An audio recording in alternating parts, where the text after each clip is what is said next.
என்னை விட எத்தனை பேர் தகுதியாக இருந்தும் என்ன மட்டும் கிருபை என்று உயர்த்தி வைத்ததே. உங்க கிருபை என்னை வாழ வைத்ததே. உங்க கிருபை என்னை தூக்கி சுமக்குதே. உங்க கிருபை என்னை வாழ வைத்ததே.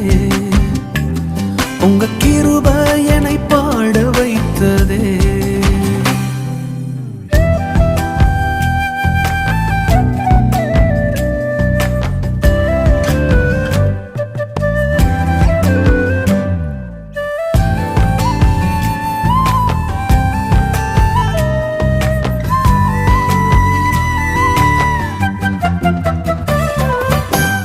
பயனற்ற நிலத்தை போல மறக்கப்பட்டவன் நான், அறுவடை காணாமல் தனிந்து போன